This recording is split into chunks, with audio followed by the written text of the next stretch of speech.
This book was generated using Speakter's AI voices. You can create human-like voiceovers in over 50 languages. The workhouse stood like a gray specter against the dreary sky. Its walls seemed to whisper tales of misery and despair, casting long shadows over the lives within. It was into this world of gloom that Oliver's fragile life began, a tiny flame flickering against the harsh winds of fate. The air hung heavy with the scent of dampness and desperation, as Mr. Bumble, the parish beadle, strutted through the halls. His chest puffed out like a proud rooster, his every step echoing with self-importance. With a flick of his pudgy hand, he sentenced the newborn Oliver to a juvenile farm run by the formidable Mrs. Mann. The farm was a place where hope went to die. Oliver found himself adrift in a sea of grubby faces and hollow eyes, each child a reflection of his own uncertain future. Threadbare blankets barely kept the biting chill at bay, their rough fibers a constant reminder of the harshness of their lives. Meals were more memory than sustenance, leaving stomachs growling and bodies weak. Mrs. Mann ruled over her domain with an iron fist and a sharp tongue. The crack of her cane against flesh was a familiar sound, more common than laughter or kind words. Under her watchful eye, Oliver spent his first 9 years, each day a struggle to survive rather than to live. As Oliver's 9th birthday dawned, though such milestones went uncelebrated in this cheerless place, Mr. Bumble's rotund figure once again darkened the farm's doorway. The floorboards creaked under his weight as he announced with a sneer curling his lips that it was time for Oliver to return to the workhouse. The workhouse loomed before Oliver, its stone walls seeming to leach the very warmth from the air. Inside, the acrid smell of despair mingled with the musty odor of unwashed bodies. Oliver found himself thrust into a world of endless labor, his small hands quickly growing calloused from work far beyond his years.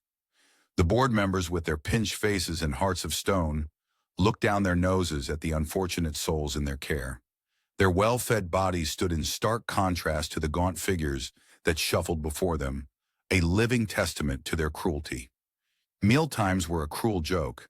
The dining hall echoed with the scraping of spoons against empty bowls as children desperately tried to extract every last drop of the watery gruel. Their sunken eyes darted from bowl to bowl, silently begging for just one more spoonful to quiet the constant gnawing in their bellies. One fateful evening, as the weak light of dusk filtered through grimy windows, casting long shadows across the floor, the children huddled together like conspirators. The air crackled with tension as trembling hands drew lots to decide who would dare to ask for more food. The chosen one's face turned as white as chalk when he realized his fate. Oliver, his small frame seeming to shrink even further under the weight of his task, shuffled forward. The dining hall fell silent, the only sound the pounding of his heart in his ears. With shaking hands, he held out his bowl to Mr. Bumble, his voice barely a whisper as he uttered those fateful words. "Please, sir, I want some more." The silence that followed was deafening. Mr. Bumble's face turned an alarming shade of purple, his jowls quivering with rage. The other board members gasped in horror, as if Oliver had uttered some terrible blasphemy. The boy stood frozen, feeling the weight of their collective anger bearing down on him like a physical force. In the days that followed, Oliver became a pariah. The other children avoided him like the plague, fear of association overriding any sense of solidarity. The board members, eager to rid themselves of this troublesome spark of defiance, huddled together in hushed conversations, their eyes darting suspiciously towards Oliver. Their solution was as swift as it was cruel. £5, a princely sum in their eyes, was offered to anyone willing to take Oliver as an apprentice. To them, it was a small price to pay to wash their hands of the boy who dared to want more. As word of the offer spread, Oliver stood alone in the courtyard, a small figure buffeted by the winds of fate. The gray walls of the workhouse seemed to close in around him, suffocating any glimmer of hope. What new trials awaited him beyond these walls? What cruel master might claim him for a mere £5? As the sun dipped below the horizon, casting long shadows across the courtyard, a figure appeared at the workhouse gates. The man's approach was slow, deliberate, his eyes fixed on the building with a predatory gleam. It was Mr. Gamfield, the chimney sweep known for his brutality. As he drew nearer, A chill ran down Oliver's spine. Could this be the man who would decide his fate? Mr. Gamfield, a brutal chimney sweep, approached the workhouse with a gleam in his eye. His calloused hands and hardened heart matched the cruelty of his trade, as he sought to acquire young Oliver Twist as cheap labor for his grueling business. The workhouse loomed before them, a grim fortress of misery and despair. Its gray walls seemed to absorb what little warmth the weak sun provided, casting long shadows across the courtyard. The air hung heavy with the stench of unwashed bodies and hopelessness. Oliver stood before the magistrate, his small frame quivering like a leaf in an autumn storm. His eyes, wide with terror, darted between the imposing figures of the adults who held his fate in their hands. The boy's breath came in short, sharp gasps, his chest rising and falling rapidly beneath his threadbare shirt. The magistrate, a man whose face bore the lines of countless difficult decisions, studied Oliver intently. Something in the child's demeanor, perhaps the way his lower lip trembled, or how his thin fingers twisted the hem of his shirt, stirred a flicker of compassion in the older man's heart. "No," the magistrate declared, his voice firm but not unkind. "I cannot sanction this arrangement." Relief washed over Oliver like a cool breeze on a sweltering day. His shoulders sagged, the tension draining from his body so suddenly that he swayed on his feet. For a moment, just a moment, hope dared to bloom in his young heart. But fate, ever capricious, had other plans for Oliver Twist. Mr. Sowerberry, the parish undertaker, stepped forward from the shadows. His gaunt face and somber attire, though still intimidating, seemed less threatening than Gamfield's soot-stained visage. Oliver's gaze locked onto the undertaker, a flicker of cautious optimism igniting in his chest. "I'll take the boy," Sowerberry announced, his voice as dry as old parchment. And so began Oliver's new life with the Sowerberrys. At first it seemed a vast improvement over the workhouse. Mr. Sowerberry's instructions were gentle, a stark contrast to the harsh commands Oliver had grown accustomed to. The boy found himself attending funerals, a solemn duty that filled him with a strange sense of purpose. But the calm waters of Oliver's existence soon turned turbulent. Noah Claypole, a charity boy with a cruel streak as wide as the Thames, took every opportunity to torment Oliver. His words were daggers, each insult carefully crafted to wound the young boy's spirit. "Workhouse," Noah would hiss, his face twisted in a sneer. "You're nothing but workhouse scum." Mrs. Sowerberry, with her pinched face and acrid temperament, was no better. Her eyes followed Oliver's every move, searching for any excuse to berate or punish him. The house, once a refuge, became a prison of a different sort. Days blurred together in a haze of taunts and tears. Oliver's world shrank to the confines of the Sowerberry home, each corner holding the potential for another confrontation, another harsh word. Then came the fateful afternoon when Noah crossed a line. His words, sharp as broken glass, cut deep into Oliver's heart as he insulted the memory of the boy's dead mother. "Your mum," Noah sneered, his face inches from Oliver's. "She was nothing but a cheap, dirty—" Something snapped inside Oliver. Like a dam bursting, years of pent-up anger and hurt came flooding out. With a cry that was half rage, half anguish, he launched himself at Noah. His small fists flew in a fury, striking wherever they could reach. The sound of flesh hitting flesh filled the room, punctuated by Noah's howls of pain and surprise. Oliver's vision blurred, tears of rage streaming down his face as he pummeled his tormentor. Mrs. Sowerberry burst into the room, her face twisted in outrage. She grabbed Oliver by the scruff of his neck, yanking him off Noah with surprising strength. Her nails dug into Oliver's skin as she shook him violently. "You ungrateful little wretch!" she shrieked, spittle flying from her lips. The beating that followed left Oliver bruised in body and spirit. He curled into a ball on the floor, trying to protect himself from the rain of blows. Each impact sent shock waves of pain through his small frame. Mr. Bumble, summoned to deal with the troublemaker, arrived like a storm cloud. His bulk filled the doorway, blocking out what little light filtered into the room. With a grip like iron, he dragged Oliver to the cellar, the darkness swallowing the boy's pleas for mercy. The key turned in the lock with a sound of finality. Oliver huddled in the damp darkness, his mind racing like a trapped animal. The cellar walls seemed to close in, suffocating him with the weight of his despair. The musty air filled his lungs, each breath a reminder of his confinement. In that moment of utter desolation, a seed of determination took root in Oliver's heart. He could not, would not, endure this life any longer. As the first light of dawn barely peeked through the cracks in the cellar walls, Oliver made his decision.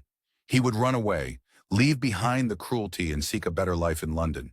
The city loomed in his imagination like a beacon of hope, promising freedom and perhaps even happiness. With trembling hands, Oliver pushed open the cellar door. The hinges creaked, the sound deafening in the pre-dawn silence. He held his breath, straining to hear any sign that the noise had woken the household. Silence. Heart pounding, Oliver crept from the house. The cool morning air kissed his bruised skin, a promise of freedom. The road stretched before him, a ribbon of uncertainty leading to the unknown. With each step, hunger gnawed at his belly, and exhaustion tugged at his limbs. But the fear of being caught and returned to his life of misery spurred him onward. London called to him, a siren song of possibility. As the sun climbed higher in the sky, Oliver's feet began to ache. Each step sent jolts of pain through his legs, a constant reminder of the long journey ahead. His stomach growled loudly, the emptiness within him growing with every passing moment. Yet driven by desperation and hope, Oliver pressed on, unaware of the challenges that awaited him in the vast, unforgiving city of London. Oliver's feet ached with every step he took. His stomach growled in protest, a constant reminder of its emptiness. The bustling sounds and pungent smells of London assaulted his senses, a stark contrast to the quiet countryside he had left behind. The cacophony of cartwheels clattering over cobblestones, vendors shouting their wares, and the constant hum of countless conversations overwhelmed the young boy. The air was thick with the acrid scent of coal smoke, mingling with the sickly sweet odor of rotting vegetables from nearby markets. As Oliver wandered the grimy streets, feeling lost and alone, his eyes darted nervously from one unfamiliar face to another. The towering buildings seemed to close in around him, their soot-stained facades looming ominously overhead. He hugged himself tightly, trying to ward off the chill that seeped through his threadbare clothes. Fate, it seemed, had other plans for the young boy. As he turned a corner, a sharp voice cut through the din of the city. "Oi, what's your story then?" Oliver spun around, his heart racing. There, leaning against a grimy wall, stood a boy not much older than himself. This was Jack Dawkins, known to most as the Artful Dodger, a name that fit him like a well-worn glove. The Dodger's eyes sparkled with mischief, a cocky grin plastered across his face. Noticing Oliver's pitiful state, the hollow cheeks, the trembling hands, the haunted look in his eyes, the Dodger's grin softened slightly. He reached into his pocket and pulled out a small, slightly stale piece of bread. "Here," he said, tossing it to Oliver. "Looks like you could use this more than me." Oliver caught the bread, his fingers closing around it like a lifeline. He looked up at the Dodger, gratitude and wariness warring in his expression. "Come on then," the Dodger said, grabbing Oliver's arm. "I know just the spot where you can rest those weary bones of yours." Before Oliver could protest, he found himself being pulled through a maze of narrow alleys and winding streets. The city unfolded before him like a grimy, living tapestry. His head spun, trying to take it all in, as the Dodger led him deeper into the heart of London's underbelly. They arrived at a dilapidated house, its windows clouded with grime, and its door hanging crookedly on rusted hinges. The floorboards creaked ominously under their feet as they entered. Inside, Oliver was introduced to Fagin, an elderly man with a fox-like face and fingers that never seemed to stop moving. Fagin's eyes gleamed as he looked Oliver up and down, seeing not a lost boy, but a potential asset. "Welcome, my dear," he crooned, his voice as oily as his unwashed hair. "You must be famished. Sit, eat, make yourself at home." Too hungry and tired to question his good fortune, Oliver eagerly accepted the offered food and bed. As he settled in, he watched the other boys in Fagin's care with fascination. They seemed to be playing an odd game, reaching into each other's pockets with lightning-quick movements and producing handkerchiefs and watches as if by magic. Over the next few days, Oliver observed these games with growing interest. The Dodger and Charlie Bates, another of Fagin's boys, would practice their skills on the old man himself, who played the part of an unsuspecting victim with theatrical flair. "You see, my dear," Fagin explained to Oliver one evening, his bony fingers deftly removing a mark from a silk handkerchief. "Every trade has its tricks, and this is a trade like any other." Oliver nodded, not fully understanding, but feeling for the first time in his young life a sense of belonging. The other boys roughhoused and joked, including him in their games and conversations. Fagin, for all his unsettling mannerisms, showed more care for Oliver's well-being than anyone had before. As Oliver lay in his makeshift bed each night, listening to the snores of the other boys and the distant sounds of the city, he couldn't help but feel a warmth in his chest. It was a feeling he had never experienced before, a sense of finally having found a place where he fit. Despite the squalor of their surroundings and the questionable nature of their activities, Oliver felt he had stumbled upon something akin to a family. Little did Oliver know that this newfound sense of belonging came at a price. Fagin's keen eyes had spotted the boy's innocence and potential, and even as he welcomed Oliver with open arms, his mind was already spinning with plans. Under the guise of teaching a trade, Fagin was grooming Oliver for a life of crime, slowly but surely drawing him into a world from which there might be no escape. Yet for now, Oliver remained blissfully unaware of the true nature of his new companions. He reveled in the camaraderie, the shared meals, and the feeling of finally being part of something. As he drifted off to sleep each night, a small smile played on his lips, his dreams filled with the excitement of his new life and the adventures that surely lay ahead. One evening, as the boys settled in for the night, Oliver noticed Fagin watching him intently from across the room. The old man's eyes glinted in the dim lamplight, a calculating look on his face. Oliver felt a sudden chill run down his spine, though he couldn't explain why. As he pulled his thin blanket tighter around himself, he couldn't shake the feeling that something was about to change. Little did he know, Fagin had made a decision that would alter the course of Oliver's life forever. Fagin had been watching Oliver closely for several days. The old man had finally decided it was time for the boy to prove his worth in their shadowy world. The dingy room reeked of stale tobacco and unwashed bodies as Fagin's eyes glinted with a mixture of anticipation and cunning. He summoned Oliver, the artful Dodger, and Charlie Bates with a crooked finger. "Off you go, my dears," he crooned, his voice dripping with false sweetness. "Make your fortune and make me proud." Oliver's heart hammered against his ribs as he followed the Dodger and Charlie through the winding streets of London.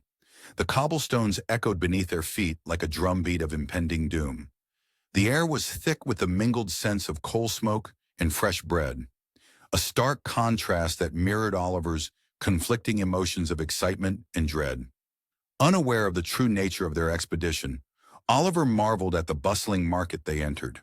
His wide eyes drank in the colorful stalls and the cacophony of voices haggling over prices. The world seemed alive with possibility, and for a moment, Oliver forgot his fears. Suddenly, the Dodger's nimble fingers darted out like a snake striking its prey.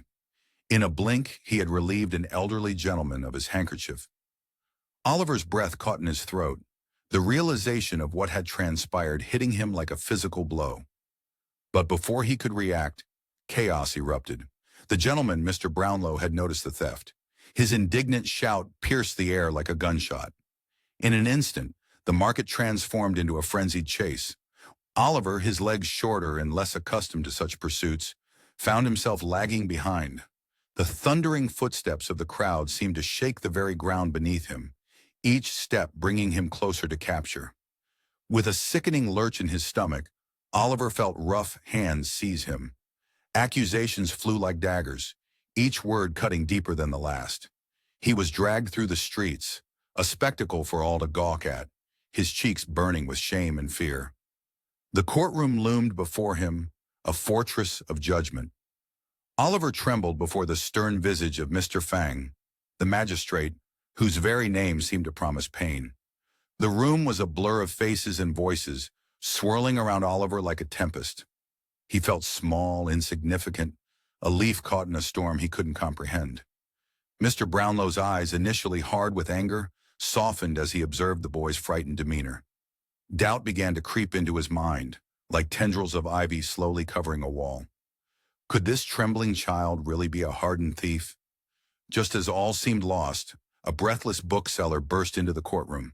His testimony fell like a hammer, shattering the accusations against Oliver. The charges crumbled away, but the ordeal had taken its toll. Oliver's world tilted and darkened as he collapsed to the floor, overwhelmed by the emotional maelstrom. Mr. Brownlow, his heart now filled with compassion and a strange sense of responsibility, gathered the unconscious boy into his arms. The journey to Pentonville was a quiet one, punctuated only by Oliver's soft, fitful breaths. The gentle rocking of the carriage seemed to soothe the boy, and Mr. Brownlow found himself wondering about the circumstances that had led this child to such a precarious situation. In Mr. Brownlow's home, a new chapter of Oliver's life began to unfold. Under the gentle care of Mrs. Bedwin, the housekeeper, Oliver's pale cheeks slowly regained their color. For the first time, he experienced the warmth of genuine kindness, as foreign and wonderful to him as sunlight after a long, dark winter. Days turned into weeks, and Oliver blossomed like a flower finally given water and light. His eager mind devoured the books Mr. Brownlow provided, each page opening up new worlds of wonder. Laughter, a sound once so rare, began to fill the halls of the house, its melody a testament to the boy's resilience. As Oliver flourished, Mr. Brownlow found his gaze often drawn to a portrait hanging in his study. The young woman's eyes seemed to follow him, stirring long-buried memories. He couldn't shake the feeling that her familiar features held the key to a mystery, one that was somehow entwined with the boy who had so unexpectedly entered his life. One evening, as the setting sun cast long shadows across the room, Mr. Brownlow stood before the portrait, lost in thought. The resemblance between Oliver and the young woman was undeniable. The same gentle curve of the cheek, the same spark of intelligence in the eyes.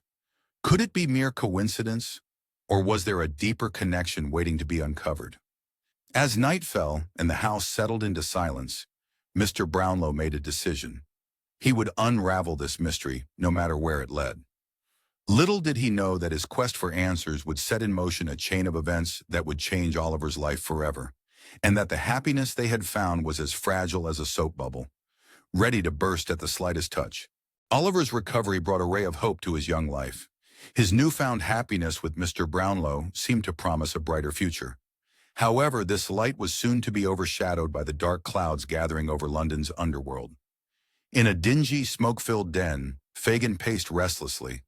The floorboards creaked beneath his feet, echoing the growing anxiety in his twisted mind. His gnarled fingers, stained yellow from years of pickpocketing, twisted nervously as he contemplated the threat Oliver posed to his criminal empire. The old thief's beady eyes darted about the room, searching for a solution to his predicament, like a cornered rat seeking escape. The air in the room grew thick with tension, heavy with the stench of unwashed bodies and stale gin. Bill Sikes lounged in the corner, a hulking presence that seemed to suck the light from the room. His meaty fist clutched a bottle of gin, the clear liquid sloshing with each of his movements. Beside him, Nancy perched uneasily, her eyes flicking between Sikes and Fagin, a silent witness to the brewing storm. Fagin's voice, low and urgent, filled the room as he laid out his plan to recapture Oliver. The words slithered through the air like poisonous snakes, each syllable dripping with malice. Sikes grunted his approval, a sound more animal than human, while Nancy's face remained an unreadable mask. Fate, it seemed, had a cruel sense of timing. On a crisp autumn morning, the London streets bustled with life. The air was sharp with the scent of fallen leaves and wood smoke, a stark contrast to the warmth and comfort of Mr. Brownlow's home. Oliver's heart swelled with pride as the kind gentleman entrusted him with an important errand, to return some books and deliver a £5 note to the bookseller. The boy's small chest puffed out as he set off down the cobblestone streets, his footsteps light with the weight of responsibility. The city's winding alleys stretched before him, a labyrinth of possibilities and hidden dangers. Oliver's innocent eyes failed to see the shadows that lurked in every corner, waiting to snatch away his newfound happiness. As he turned a corner, his path crossed with Nancy and Bill Sikes. The encounter was like a clash of two worlds. Oliver's bright hope colliding with the grim reality of London's underbelly. Nancy's eyes widened in recognition, a flicker of guilt quickly masked by determination. In a flurry of motion that left Oliver dizzy, she grabbed his arm, her voice rising in a shrill cry of feigned concern. "Oh, my poor brother," she wailed, her acting worthy of the grandest theater. "Where have you been? We've been so worried." Oliver's protests were drowned out by the cacophony of the London streets, the clatter of horse hooves, the shouts of vendors, the babble of passers-by. Sykes's gruff voice rumbled like distant thunder as he played the part of a concerned uncle. The boy's small frame struggled against their grip, his cries for help lost in the indifferent bustle of the city. Like a lamb caught between two wolves, Oliver was dragged back towards Fagin's lair. With each step, his dreams of a better life seemed to slip further away, fading like mist in the harsh light of reality. The cobblestones beneath his feet felt harder, the air colder, as if the very city was turning its back on his plight. Back at Mr. Brownlow's residence, the kind gentleman waited with growing unease. The grandfather clock in the hall ticked away the hours, each chime a reminder of Oliver's absence. As dusk fell, painting the sky in shades of purple and orange, Mr. Brownlow's hope turned to ash in his mouth. The bitter taste of betrayal filled his throat as he came to the heart-wrenching conclusion that Oliver had run off with the money and books. The den of thieves welcomed Oliver back like a tomb, welcoming its occupant. The flickering candlelight cast monstrous shadows on the walls, transforming familiar objects into nightmarish shapes. Fagin's crooked smile greeted the boy, a grotesque parody of warmth that sent shivers down Oliver's spine. The boy's pleas for release echoed off the grimy walls, falling on ears as deaf as stones. Fagin's determination to corrupt Oliver burned like a fever in his veins. He circled the boy like a vulture eyeing its prey, his mind racing with plans to ensure Oliver's permanent entanglement in their web of crime. The old thief's eyes glinted with malicious inspiration as he hit upon the perfect scheme. A burglary. That would be the key to Oliver's damnation. Fagin's lips curled into a sinister grin as he imagined the boy's innocence shattered, his hands stained with the taint of theft. It would be the point of no return, a chasm too wide for Oliver to ever bridge back to his honest life with Mr. Brownlow. As night fell over London, casting long shadows across its twisted streets, Fagin began to plot the details of the burglary that would seal Oliver's fate. The boy huddled in a corner, his small frame shaking with fear and exhaustion. Unaware of the dark plans being woven around him, Oliver clung to the fading hope of returning to Mr. Brownlow, like a drowning man clutching at straws. The air in the den grew thick with anticipation, charged with the electricity of impending crime. Fagin's eyes gleamed with a feverish light as he bent over a rickety table, his crooked fingers tracing invisible patterns on its scarred surface. Beside him, the hulking form of Bill Sykes loomed, a mountain of malice and brutality. Their heads drew close, voices lowered to conspiratorial whispers as they hatched a plan that would drag young Oliver deeper into their world of shadows and sin. Fagin, the cunning mastermind, sat hunched over a rickety table in his dimly lit hideout. His eyes gleamed with malice as he hatched a sinister plot with Bill Sykes, their nefarious scheme involving the use of young Oliver for a daring burglary. The air in the room was thick with the stench of stale tobacco in unwashed bodies. Oliver, huddled in a corner, felt his heart racing as he listened to their plans. His eyes darted between the two men like a frightened rabbit caught in a snare. The flickering candlelight cast grotesque shadows on the walls, mirroring the boy's growing terror. "But I can't." Oliver's protest was cut short by Fagin's cold, indifferent chuckle and Sykes's barely contained rage. Sykes, a burly man with a face like thunder, leaned in close. His breath, reeking of cheap gin, washed over Oliver as he growled, "You'll do as you're told, boy, or I'll snap your neck like a twig." The threat hung in the air, as tangible as the grimy walls surrounding them. Oliver's shoulders slumped in defeat, the weight of his predicament settling on him like a heavy cloak. He felt suffocated, his hopes for escape dwindling with each passing moment. As night fell, London transformed into a labyrinth of shadows. The cobblestone streets, slick with a light drizzle, reflected the dim glow of gas lamps.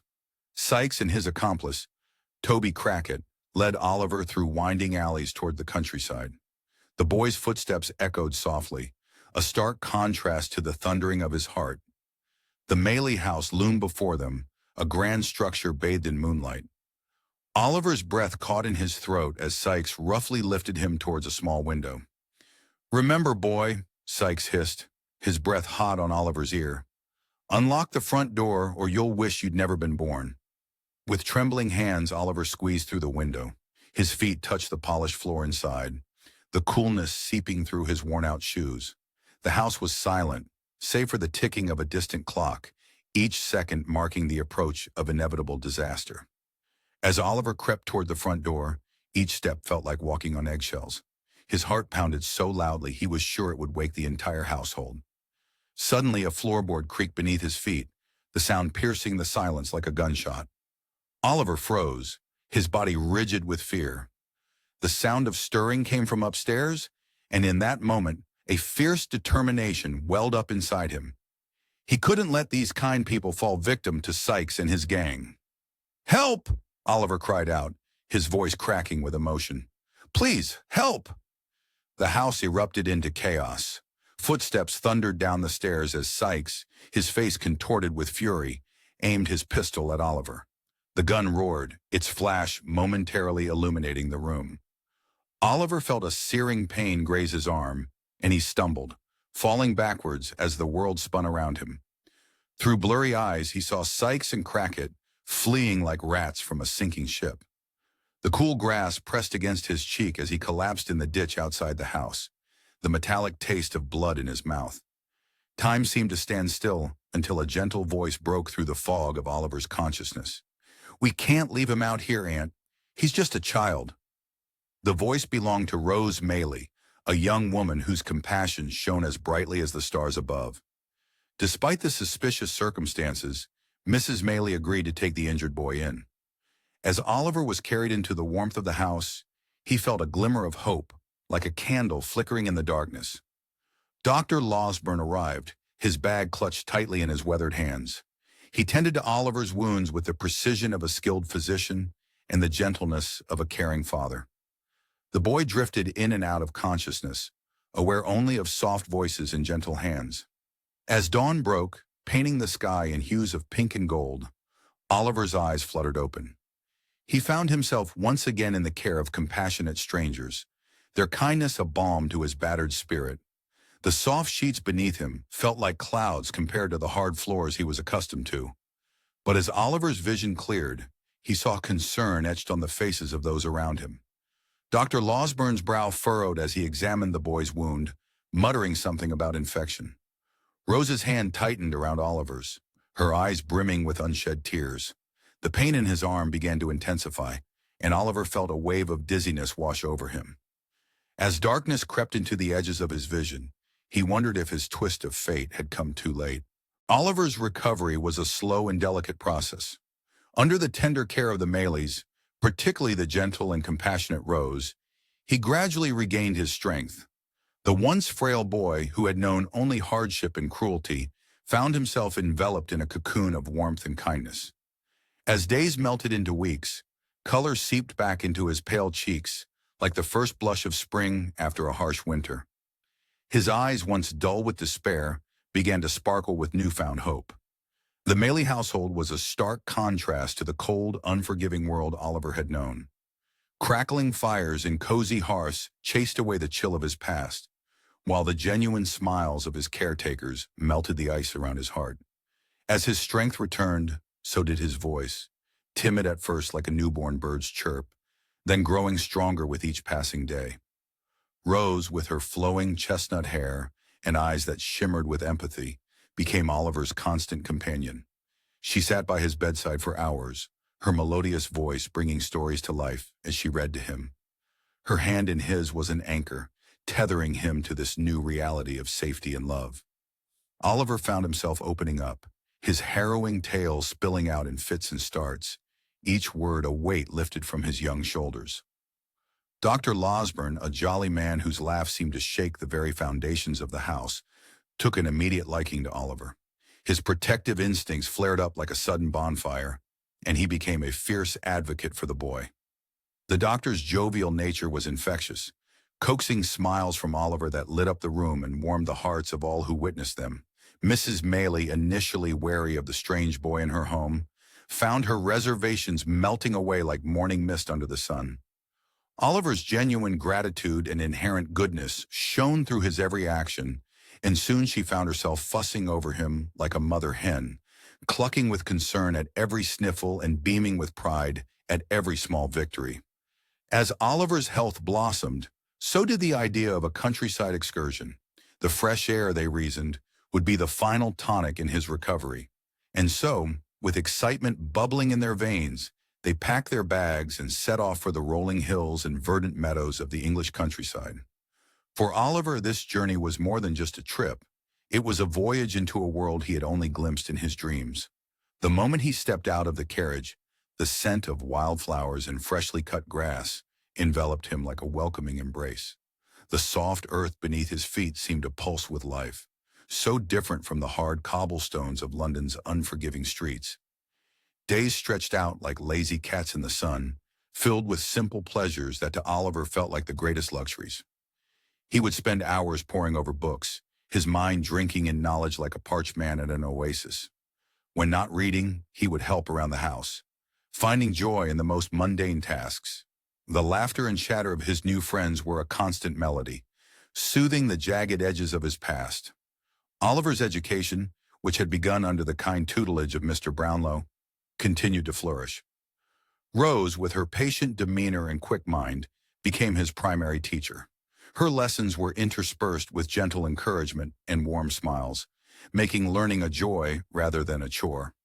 A local clergyman, his eyes twinkling with wisdom behind wire-rimmed spectacles, also took Oliver under his wing, introducing him to the wonders of literature and history. As summer stretched into autumn, Oliver felt as though he had found his place in the world. The Maylie household had become his sanctuary, a haven where he could grow and dream without fear. The leaves began to turn, painting the countryside in a riot of reds and golds, mirroring the warmth Oliver felt in his heart. But life, as Oliver had learned all too well, had a way of throwing unexpected challenges in one's path. It was on a crisp autumn day, with leaves crunching underfoot and a chill in the air, that Oliver's world tilted once again. While running an errand in the nearby village, the bustling market square a hive of activity around him, he came face to face with a man who would shatter his newfound peace. Monks, a figure shrouded in mystery, locked eyes with Oliver across the crowded square. The moment was brief, a mere heartbeat, but its impact was seismic. Monks's face contorted with a mix of fear and anger, his eyes widening in recognition.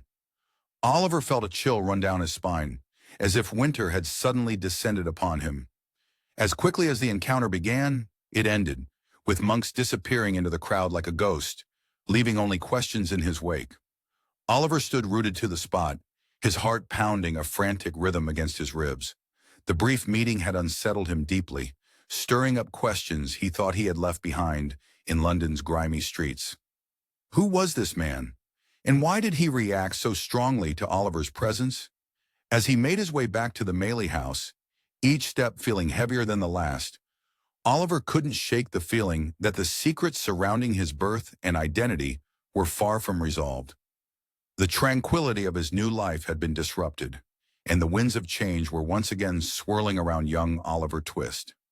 Little did Oliver know, as he hurried home with unease nipping at his heels, that a sinister plot was already in motion.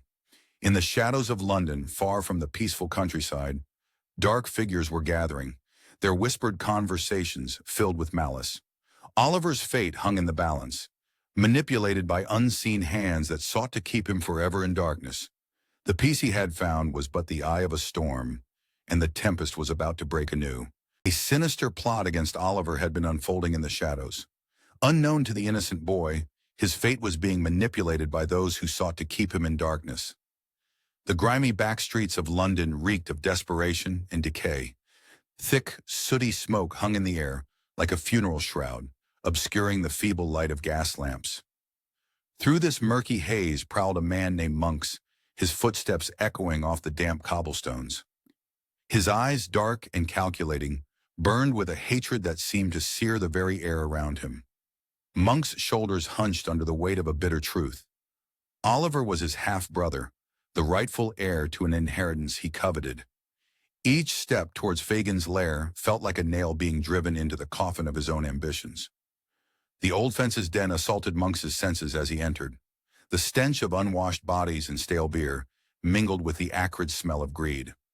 Fagin's yellowed teeth gleamed in the dim light as coins clinked from Monk's hand to his.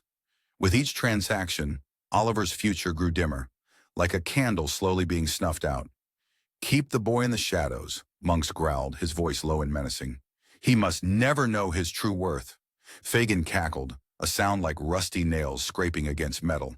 "Oh, he'll stay right where he belongs, my dear, among the rats and the rubbish, where no one will ever find him." Miles away in a quaint country village, the air was sweet with the scent of blooming roses. Mr. Brownlow stood at the window of his new home, worry etching deep lines around his kind eyes. His gaze swept over the rolling hills, searching for a boy who had vanished like morning mist. Brownlow's fingers trembled as he clutched a stack of old letters. Memories of his dear friend, Oliver's father, flooded back with each word he read. The resemblance he had seen in Oliver's face, the familiar glint in the boy's eyes, it all pointed to a truth he had long suspected. "I made a promise," Brownlow whispered to the empty room, "and I intend to keep it."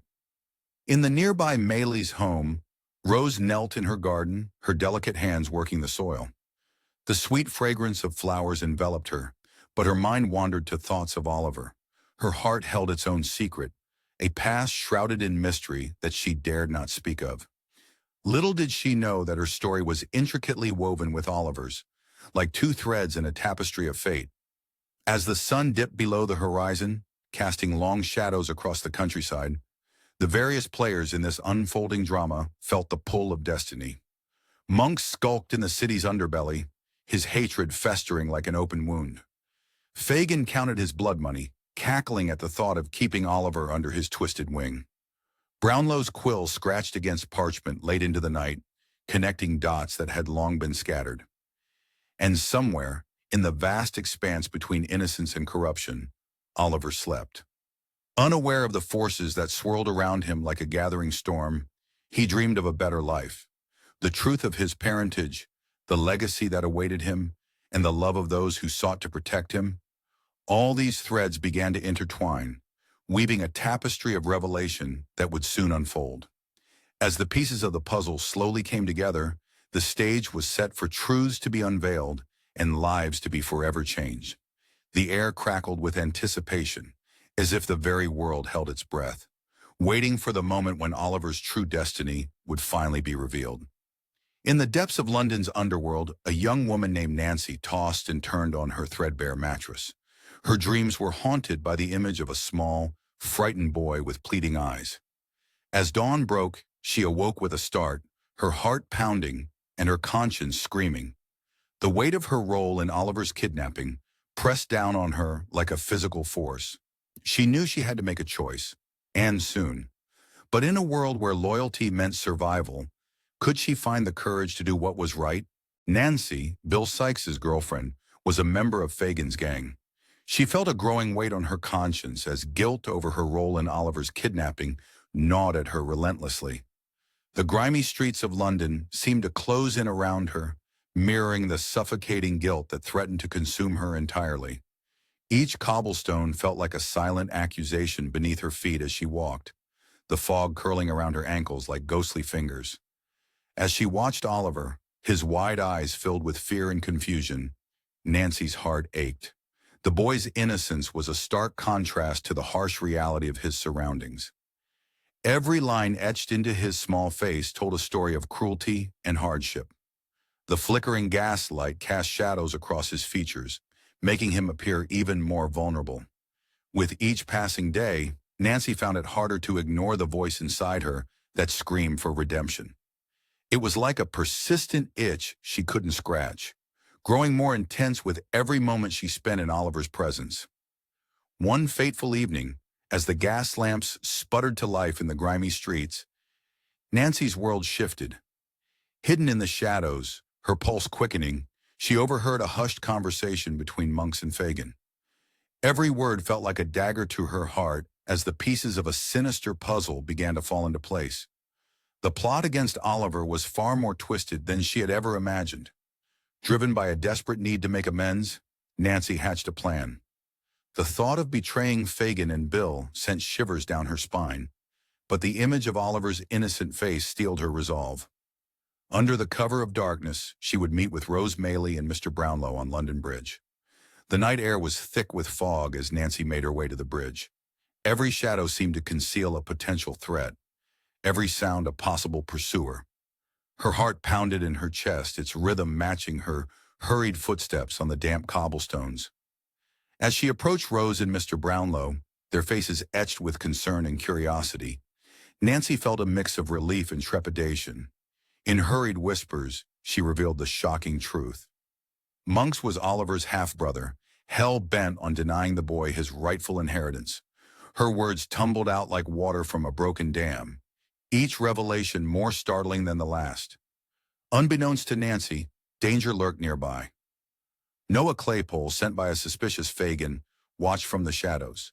His eyes widened as he witnessed Nancy's betrayal, his mind already racing with thoughts of how to use this information to his advantage.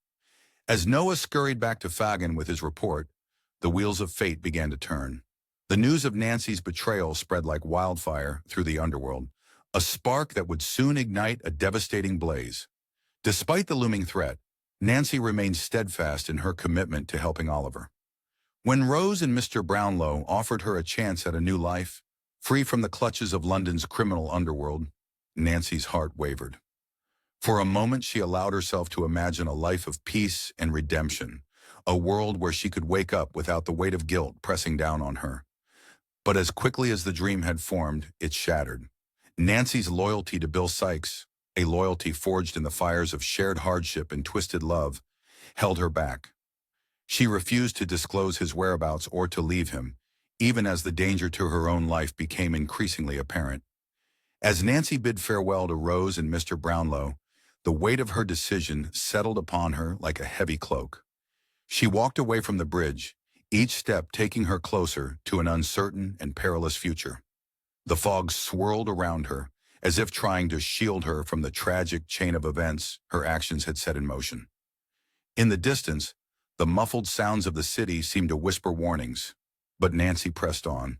Her loyalty to Sikes, unwavering despite her desire to help Oliver, would be her guiding light, and perhaps her downfall. As she disappeared into the labyrinth of London streets, the stage was set for a confrontation that would have dire consequences for all involved. Little did Nancy know that at that very moment, in a dimly lit room across town, Bill Sikes was about to receive news that would shatter his world and seal her fate. The air in the room grew thick with tension as Fagin's words hung in the air, ready to ignite the powder keg of Sikes's volatile temper. Bill Sikes's world crumbled in an instant. Fagin's revelation of Nancy's betrayal ignited a firestorm of rage and paranoia within him. The once familiar streets of London transformed into a suffocating maze as Sikes stormed back to his lodgings. The fog hung thick and heavy, like a shroud over the city, mirroring the darkness clouding his mind. Each step on the slick cobblestones echoed his racing heartbeat. Shadows danced at the edges of his vision, taunting him with imagined threats. The air felt thick with accusation, every passerby a potential informant. Sikes's massive frame seemed to fill the narrow alleyways, his presence a looming threat to anyone who dared cross his path. The door to their shabby room flew open with a bang that made the walls shudder. Nancy's face, illuminated by flickering candlelight, was a canvas of fear and desperation. "Bill," she whispered, her voice barely audible over the blood pounding in his ears. "I can explain." But reason had abandoned Sikes. His vision narrowed, tinted red with fury. Nancy's words became a distant buzz, drowned out by the roaring in his head. Her pleas for understanding, her attempts to explain her actions as a misguided effort to protect him, only stoked the inferno of his anger. What followed was a symphony of violence, the dull thud of fists meeting flesh, the sharp crack of splintering furniture. Nancy's cries, at first piercing, then fading to whimpers. Even the ever-present rats, usually scurrying in the walls, fell silent, as if holding their breath in the face of such brutality. When the storm passed, silence reigned.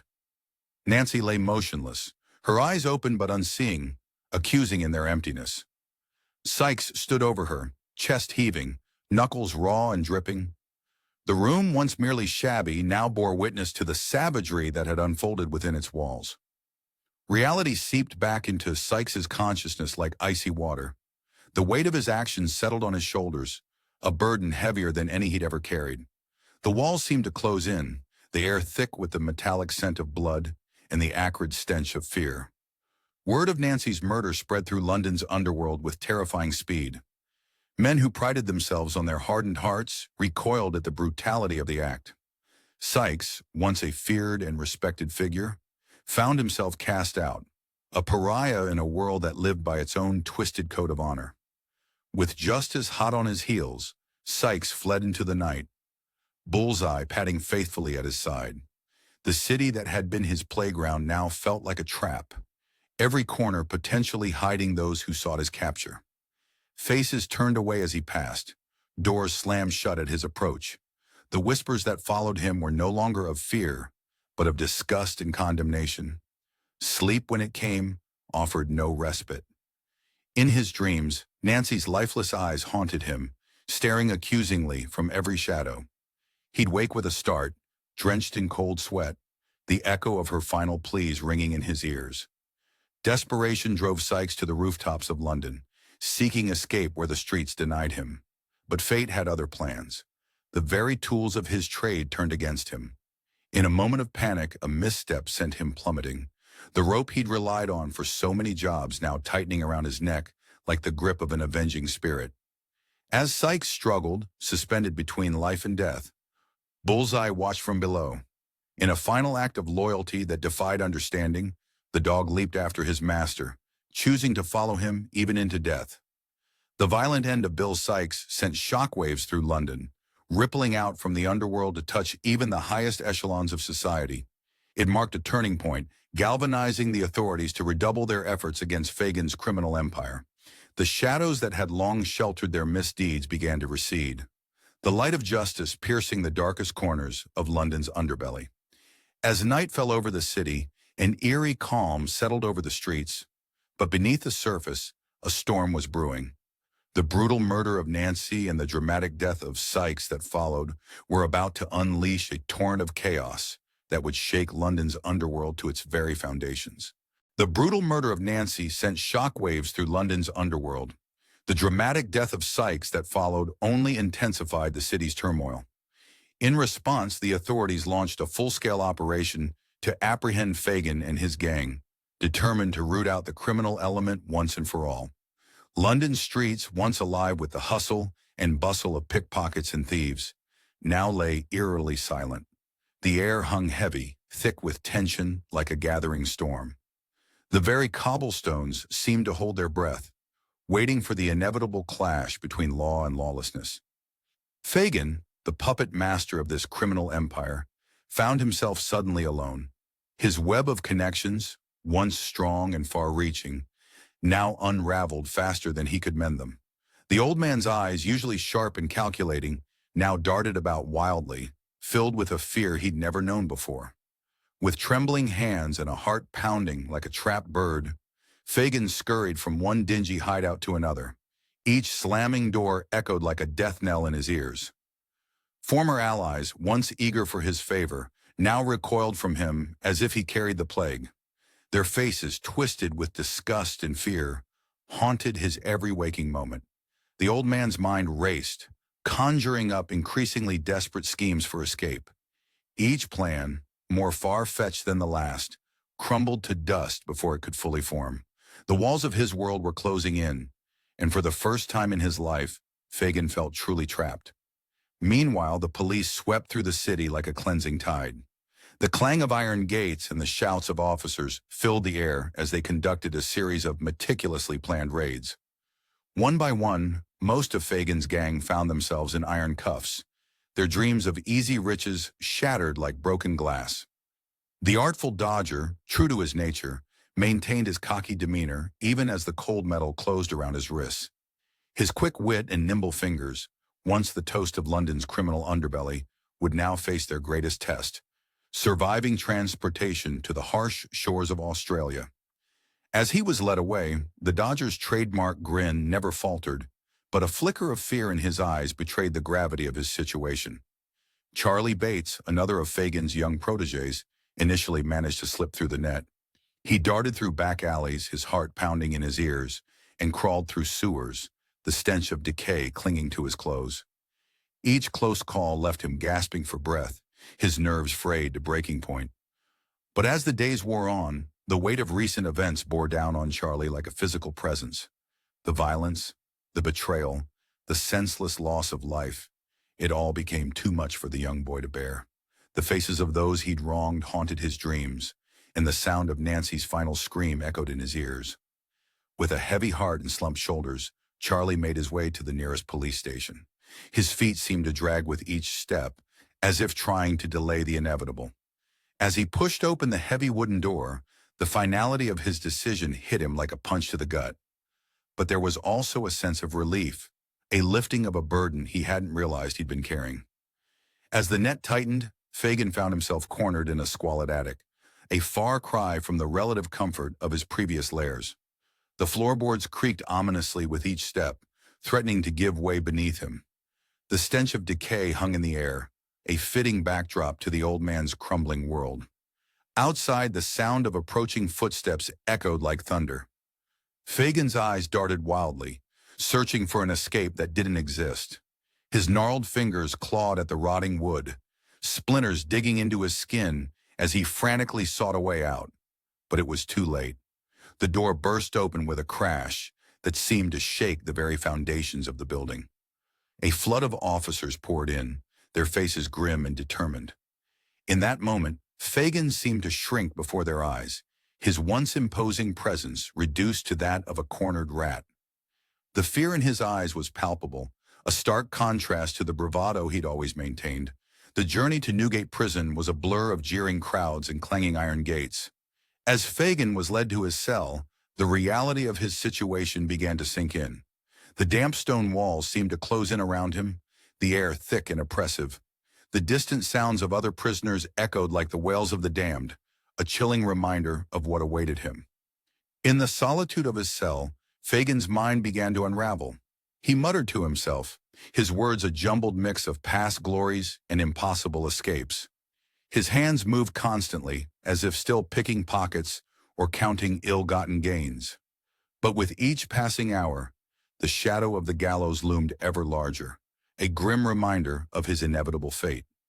While Fagin faced his reckoning, Mr. Brownlow was busy unraveling the final threads of the mystery surrounding Oliver's parentage. Armed with the information provided by Nancy, her final brave act, he confronted Monks with unwavering determination. In a dimly lit room, with the weight of years of deception hanging in the air like a heavy fog, Mr. Brownlow laid out his case. Monks, his face a mask of defiance and fear, tried to bluster his way out. But as Mr. Brownlow methodically presented piece after piece of evidence, Monks's resolve crumbled like a sandcastle before the tide. Under the dual threats of exposure and prosecution, Monks's carefully constructed facade finally shattered. In a voice barely above a whisper, he confessed to his plot against Oliver, spilling secrets long buried. As the truth came pouring out, it was as if a great weight had been lifted, not just from Monks, but from the very air of the room. With each revelation, the pieces of Oliver's true identity fell into place like a complex puzzle finally solved. The boy who had endured so much hardship and cruelty was at last about to claim his rightful place in the world. As Mr. Brownlow listened to Monks's confession, he couldn't help but marvel at the twists of fate that had brought them to this moment. As night fell over London, casting long shadows across the city's winding streets, Mr. Brownlow sat in his study, his mind reeling from the day's revelations. In his hands, he held a document that would change everything, the key to Oliver's true heritage. With trembling fingers, he unfolded the paper, his eyes widening as he read its contents.